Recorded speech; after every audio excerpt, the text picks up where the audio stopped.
How is everybody doing? Welcome back to another episode of The Banker Next Door. I'm your host, Dr. Joe Berquist. Today, we're going to be talking with a crisis management expert named Stephanie Craig. I'm really excited about having her on here today. I think crisis management is a very big thing that all financial institutions need to be working on constantly, year in and year out, because so many things come up that are totally unexpected, and you have to have a plan to be able to prepare for those things. So with that being said, I want to bring Stephanie in. How are you doing today, Stephanie? I am lovely, Joe. How are you? Thanks for having me.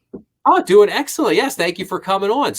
I was hoping that you could kind of kick us off here today. Maybe talk a little bit about your company, Kith, and what you do and how you do it. Absolutely. Well, Kith comes out of the old phrase kith and kin. And so Kith is really friends, that sort of thing. And so that's really the kind of underpinning of our business, and that's how we treat our clients. We are, as you said, a crisis management firm. I like to talk about myself more as a crisis preparation evangelist, because that is something that we have seen over and over. Our founder is a man named Bill Coletti, and he used to be the global head of crisis management for Hill and Knowlton.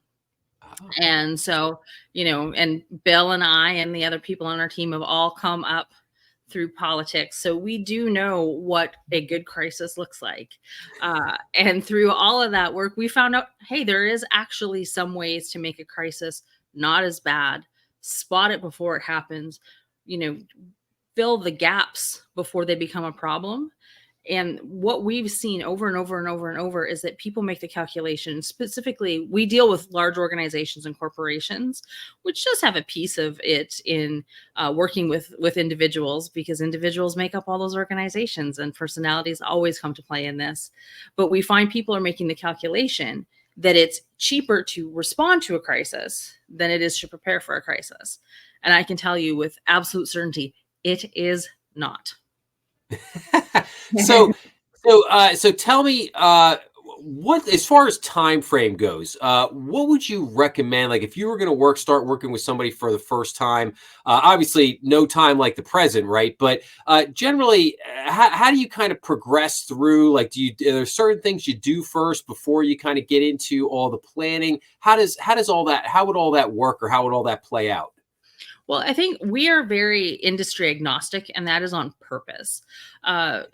Organizations operate very similarly. If though they're not exact same industries, exact same blueprint of organization, they still really work the same. And so we go in and we have developed an analytic, which we call Risk Ready, which we go in, and it is a digital platform where we go in and do a gap, and we get basically your leadership to do a gap analysis, answer the godly number of questions, and then we take it as experts, and then we will take it through our back end, we have 15 different criteria that make out good crisis response.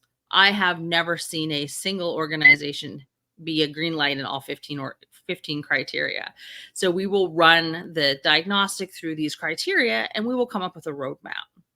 And then what we do, the next step with our clients, is to take them through workshops that will build to close those gaps, to make them better in the places that are vulnerable. And then out of that, we have recommendations. We're looking at probably 6 months to a year of work with our organization. Some stuff we do with folks, other stuff we tell them to do. So one of the key components of good crisis management, and it sounds very hokey, what are your values? Mm-hmm. And that is a really, seems like a small thing when it comes to corporate strategy. But if that is your corner, or your touchstone, I should say, and you veer from that touchstone, that is a lot of times where your crisis comes from. Okay. If you end up in the middle of a political debate because you've said something kind of off the cuff 6 months ago about a political issue, that then became a value statement. Mm-hmm. And so if you aren't living up to that value statement, people are going to take a look. If your value statement is contrary to your stakeholders, that's going to be a problem. And so we really look at values. And the second thing that seems pretty like a no-brainer, I would call it, is knowing your stakeholders. Very few people do, though. They don't really know their stakeholders. Um, Once you figure out who your key stakeholders, they could be, a lot of times they're your customers, Mm-hmm. your employees, they could be your board. I know one company that their employees are their number one stakeholder, because if without their employees, they can't serve their customers. I would say most banks probably consider their stakeholders to be, the community, customers, investors, and employees. Like Mhm. probably those four, stakeholders. Or I would generally think that most, community banks or even bigger banks out there, like that's how they're viewing it. Basically customers, investors, employees, the community. That's how they're breaking that down. And Um, oh no, go ahead. I'm I was gonna sorry. say, and then the next question after that has to be, do they know them? Yes. So when you're talking about your customers, are they a monolith? Hmm. If you are a credit union in North Dakota, let's just say Jamestown, North Dakota, you probably know your customers really well. You know where they get their information, you know what they care about, and you know how to get through to them. Hmm. Excuse me, Joe. That is something that comes into play when you are in a crisis, because over the course of time you should be building trust with your stakeholders. And so when something goes down the tubes, when something bad happens, you are already starting ahead to get your trust back with those people, to get your reputation back with them, because you've taken the time to figure out who they are, where they communicate, and what they value. Because when that time comes, people are very, very smart, Hmm. and they know when people show up and say, "But I'm so sorry. I haven't talked to you ever, but I'm so sorry I did this."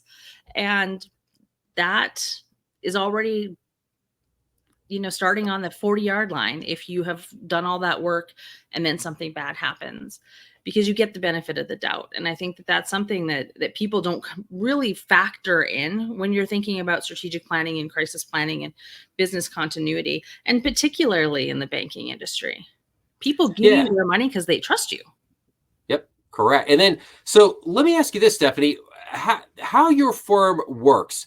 Does it operate kind of like a consulting company? Like, in other words, you kind of, so, say a bank comes to you and they're like, okay, we need a disaster plan or disaster recovery plan, something like that. So you help them put that plan together.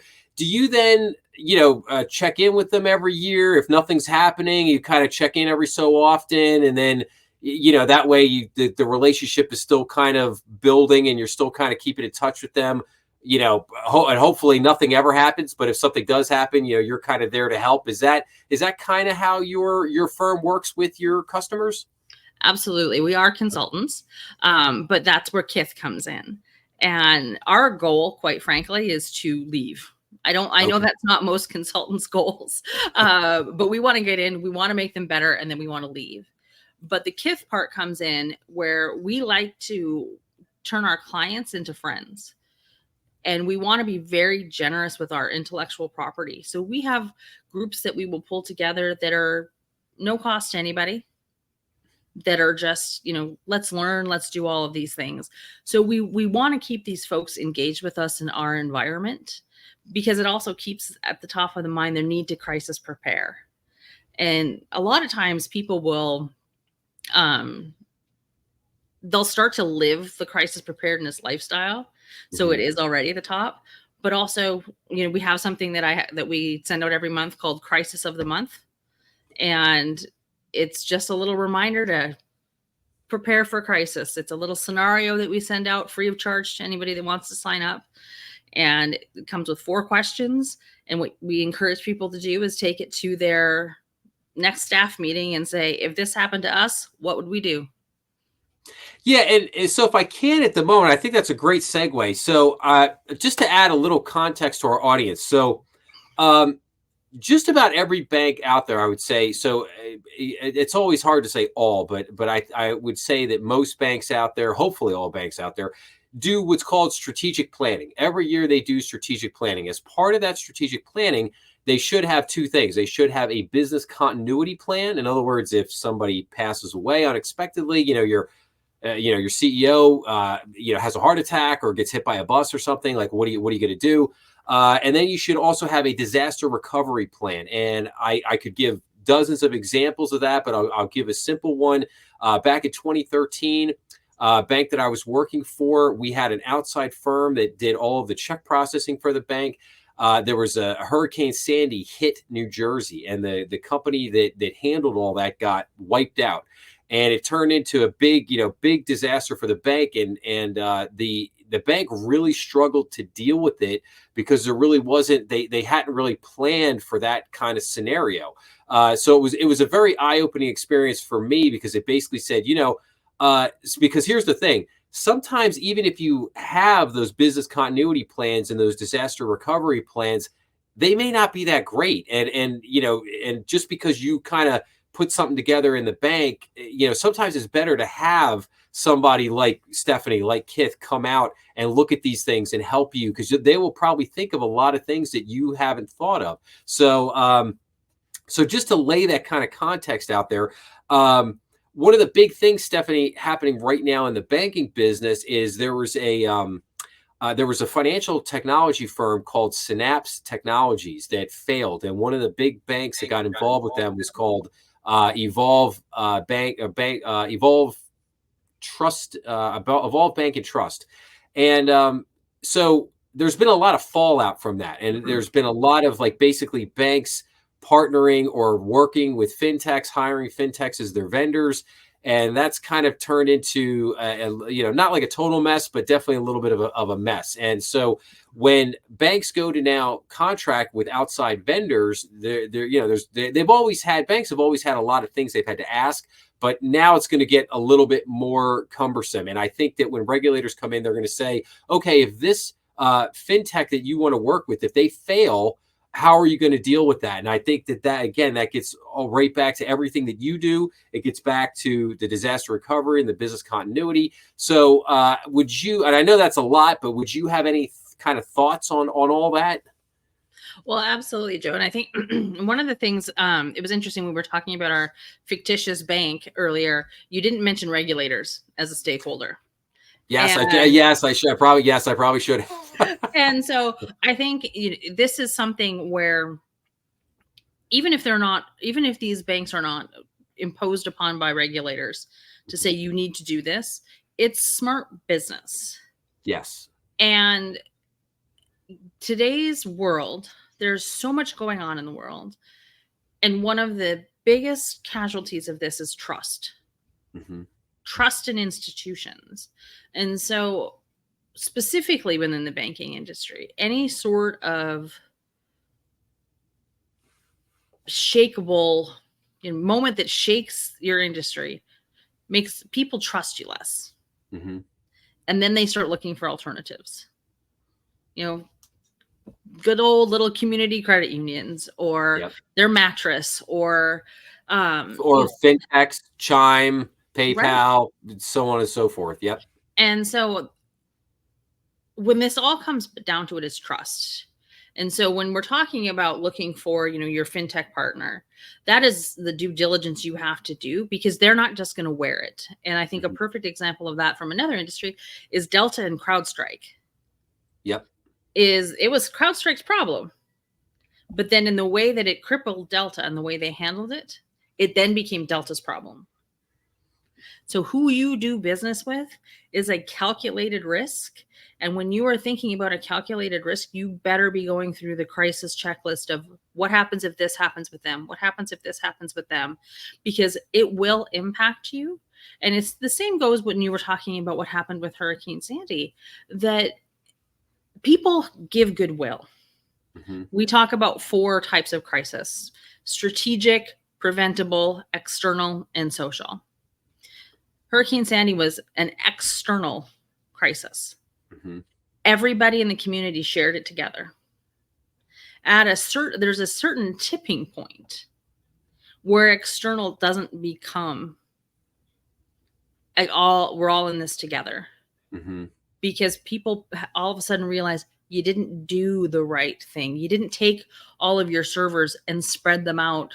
So if something happened in New Jersey, everybody was flooded. You weren't smart about how you did this, and it's now impacting me. Yep.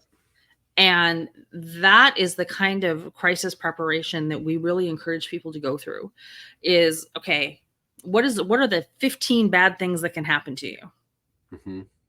And how are you preparing for that? How are you mitigating that crisis? Okay, you have all your servers in one place. So if a snowstorm or a flood or a hurricane hits that one place, you're out of business. You're out of commission for a month, 2 months. What are the ripples effect of that? How does that affect your customers? And at what point do they think, hey, they're not in this with us, we're fighting against them? Yep. And that is something that you have to really consider, because it comes back to the very basic of what your customers and your stakeholders need to do with you for them to do business with you. They have to trust you. Yeah, and I think that when you're communicating in a disaster, I've learned through the course of a few different type of events, you have to be as honest as you can be with your customers, because just like you said, it gets back to trust.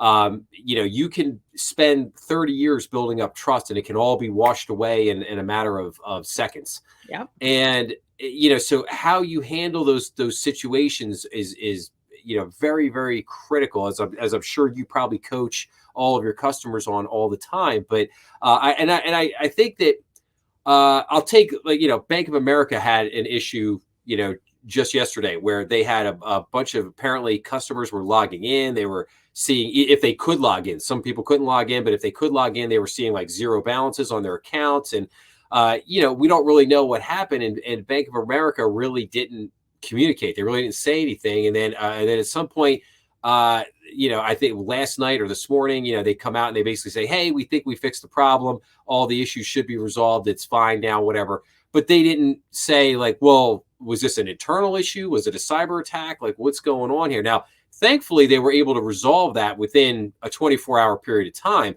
But if that had gone on for, say, 3, 4, 5 days, I think it would have garnered a lot more attention, and people would have got, obviously a lot more upset about it, especially if, Bank of America was not forthcoming with what was actually happening or what was going on. Absolutely. Well, this is really your industry. And so I get my question comes back to you. How long do you think Bank of America knew that was happening before it hit X or the internets or Facebook or whatever? Because we were working with a client. This is a longtime client that we work with, and they have a diversified business, very large businesses underneath one umbrella. And they had a payroll problem. Their payroll processor couldn't pay their employees.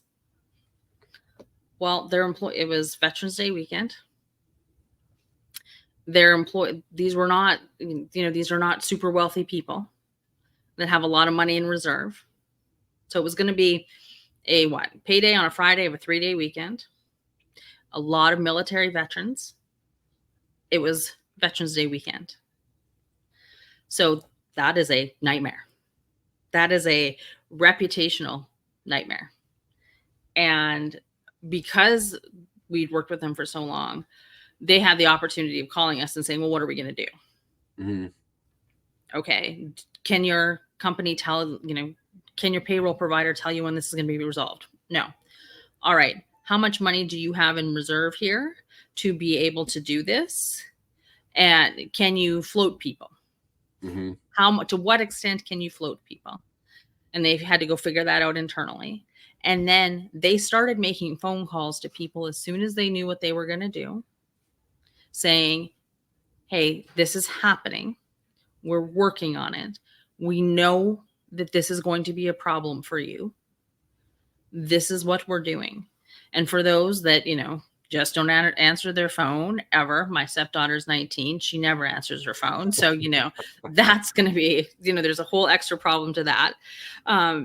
But there's very much a lot of steps that they took to mitigate this, which interestingly created more cohesiveness within their employee base, because they had said, hey, this is coming. We know this is going to be a problem. Hey, you know what, we didn't lose Bank of America. We didn't lose your money. This is happening. We didn't lose your money. You know, they have an app. They can send a message. You know, if this has happened to you, never fear, your money's not gone. It's a tech problem. Mm-hmm. A small, like, reassure, give as much information as you can. Sometimes, you know, when you're dealing specifically with cyber threats, you don't have the opportunity. Like if you're in a ransomware situation, everyone should have ransomware insurance. If they don't, please do get it. That could say you never pay the ransom and you never say a word. Mm-hmm. Okay, well, that's not really great for you, but you can work on that with your insurance company. But your insurance company also may say, don't pay it. You Mm-hmm. have to talk about it, or pay it and don't talk about it. So you need to know what your parameters are with all of your stakeholders to be able to say, can I put out that push notification that makes people feel comforted that their money is not gone? Mm-hmm. And I had actually written, you know, so much has happened, but if you remember way back to the Silicon Valley Bank crisis, Yeah. Oh, yeah. I wrote a column on this that was like, here's what they could have done differently. And part of their problem was that they did not have a communications person sitting at their table who would have said, Interesting. okay, I know you want to send this email to all of our account holders. It really sounds bad. Yep. Yep. And so when you have people that their sole job is to protect your reputation, that is what a communications department's job is. Yeah. To protect and burnish your reputation. If you do not have someone sitting at your table that's saying, hey, this is going to be a problem, because that is their job. Well, it's also kind of shocking too because of the size of that bank, right? Like that was a very big bank, had thousands of employees. Like you would think that that would have been high on their list. Like, okay, we need to have because I'm sure they had a marketing department. I'm sure they had some marketing people, but it's like, yeah, where's our communications person? Like, where's that? You know, where's our person that would help us in a time of crisis like this? So one of our things that we talk about, so crisis preparation, crisis management is a C-suite responsibility. mm-hmm. It doesn't lie with, you know, just the communications people or just the business continuity people or just the legal department. It is a C-suite responsibility. And in some cases, it's becoming a board responsibility. Mm-hmm. And so understanding that it is a holistic approach is important. But we really advocate for an external affairs and stakeholder engagement organization, because that encompasses communications, government affairs, all of those people that are responsible for your brand. And if you have those people at the table, they're always going to have your best interest and the trust of your stakeholders at the forefront of their mind. Yeah, absolutely. Absolutely. Well said. All right, let me switch gears here real quick, Stephanie. So I have, because we're running a little short on time, but let me so I always like to ask everybody I ask all my interviewees a couple of questions here at the end. So because I like to try to tie into the pop culture a little bit. So do you have a favorite business book? Do you have a favorite like business movie by any chance? Well, I was thinking about this because I'm actually, for a long time, small little fact, I grew up in Canada. And so we focus a lot on currency. And I was obsessed with CNBC for a while and becoming a currency trader. I went a whole other different direction. But one thing that really ties together the business world with what I do, I think about, is The Wolf of Wall Street. I know that's not a proud moment for Wall Street, but it is very much on so many different levels of the crises that can come, but as well the power of Wall Street to set the tone. Mm-hmm. And this is where I really implore your listeners that are, in banks, talk about this stuff. Yep. Do it, because of the very nature of the business, of the financial industry. You guys are setting the tone for so many other businesses. Please, please, please start preaching crisis preparation with me. Yeah, no, absolutely. I love it. I love it. So let me ask you this, Stephanie. If anybody wanted to contact you, what would be the best way for them to do that? Come find me on LinkedIn or my Stephanie Craig. just, regular old Stephanie Craig, or drop me an email. We'll sign you up for Crisis of the Month so you can start evangelizing in your own company. It's scraig@kith, KITH.co. There is no M. You will get at the clothing company if you do kith.com. We are kith.co, and we do not sell leggings. Fantastic. No, I love it. And I thank you so much for coming on today. It was really wonderful having this conversation with you. I really do hope that you'll come back on again and talk with us. I mean, especially if there's any hot button issues or anything that comes up that you feel that, people should really know about, would love to have you come back. Joe, it was an absolute pleasure. Thank you so much. Awesome. Thank you, Stephanie. All right, everyone, that was Stephanie Craig with Kith, and we will put a link to her website in the comments down below if anybody would like to go and check that out. Please make sure, as she said, to go check her out on LinkedIn, and, she has a very, very really cool, neat, interesting company there. Obviously, crisis management is a very critical thing for any bank, financial institution, well, any company is that matter out there. So definitely go check that out, because if you haven't thought about planning for disasters, there's no time like the present. So definitely go check that out. So, okay. I will wrap this episode up with, if you like this episode, please make sure to like, share, and subscribe. Remember, we are on YouTube, Rumble, and all major podcast platforms. Please make sure to leave your comments down below, as I love getting back to everybody. Check out some of the other content on the channel, and I will be back to everybody again real soon. Thanks a lot.